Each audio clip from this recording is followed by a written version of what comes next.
I don't just give fantasy advice. I give parenting advice. I give love advice. I give marriage advice. I've been giving advice my entire life. I'll tell you who's somebody that could calm a koala bear.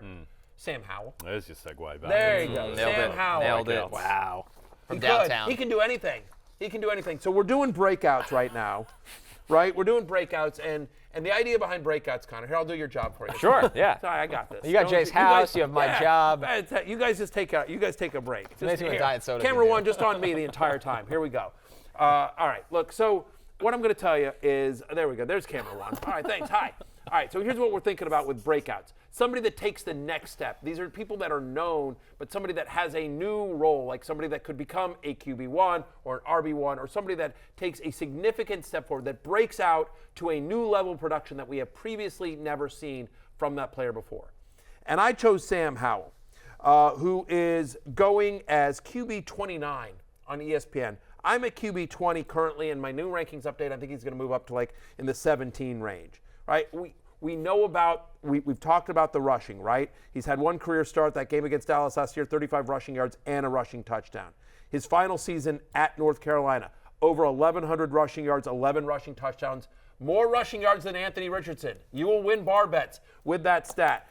Jahan Dotson, Terry McLaurin, the two running backs, whether it's Logan Thomas or Cole Turner, Curtis Samuel, he's got a lot of weapons around him. And he's got an offensive-minded coordinator who wants to push the ball down the field.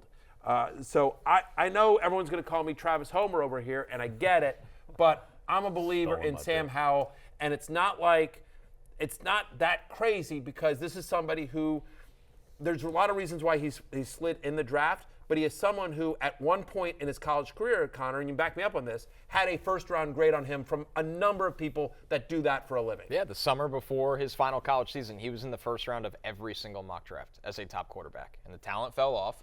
He made around him at North Carolina. Yeah, at North Carolina, he made some mental mistake turnovers on the field, and for some reason it nuked his stock way too far the other way. He looked like a guy with all the talent. Okay, day 2 pick that needs to be developed, and then he falls all the way to day 3 of the draft. It just was an overcorrection for Sam Howell's last college season. Yep. And I think he breaks out this year. Okay. Hail the Commanders, hail victory.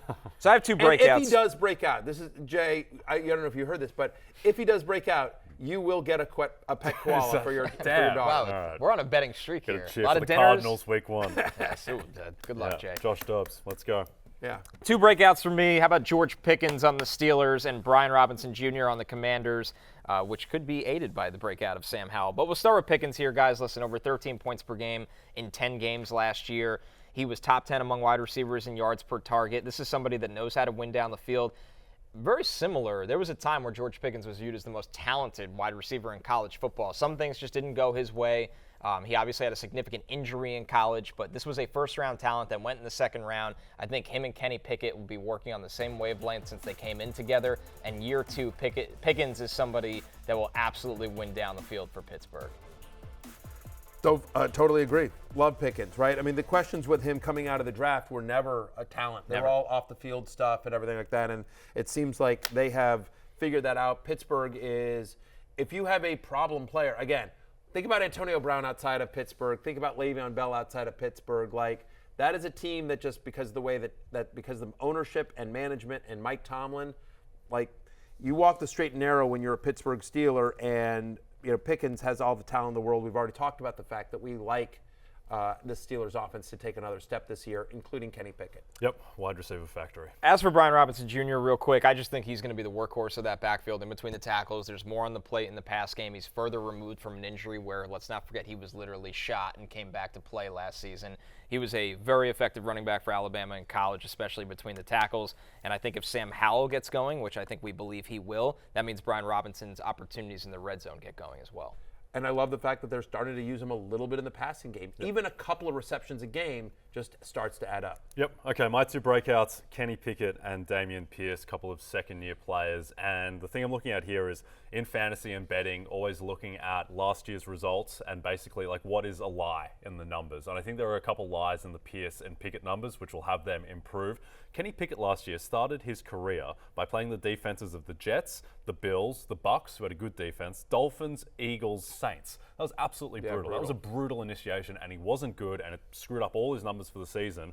And then after that, he really turned the corner, had those 2 late game winning drives in primetime against the Raiders and the Ravens. I think the talent is there. I think the O-line, while still questions, will be better, and the wide receivers will help him reach his potential. So really high on Kenny Pickett. Also really high on Dameon Pierce, where last year, we think back, Week 1, it was the Rex Burkhead show, inexplicably, and then at the end of the season, they really put him in cotton wool. And he had that massive stretch in the middle where he turned into a monster and became favorite for Offensive Rookie of the Year. I think that he can get back to that talent. I think he's a top 10 pure runner in the NFL, and I think that team will be a little bit better as well to put him in scoring position more often. Both Kenny Pickett and Dameon Pierce made my love list. They legit did. No, they did. The article is what the article is. I can't go back and change it because, you suddenly, popped up this morning and decided to, throw a couple of names out there. But I agree. So anyway, that's a long way of saying I agree with you on both those calls. Pickett, more mobile than I think he gets credit for. 4 different games last year, we had 20 or more rushing yards.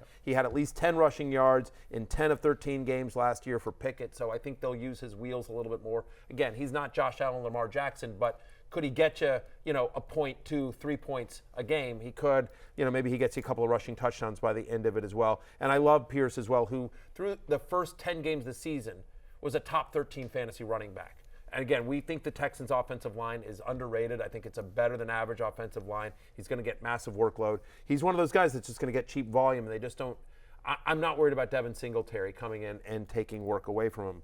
The last guy I'll say, because we all just picked two breakouts, and I went on a koala bear tangent. But my other breakout is James Cook of the Buffalo Bills. Sure. I'm not that worried about Damian Harris or Latavius Murray or any of the other guys there. The Bills keep saying they want to at least somewhat limit Josh Allen's designed runs. There's always going to be some element there. But even if they take 2 or 3 or 5 designed runs over the course of a season in the red zone away, that could be significant for James Cook.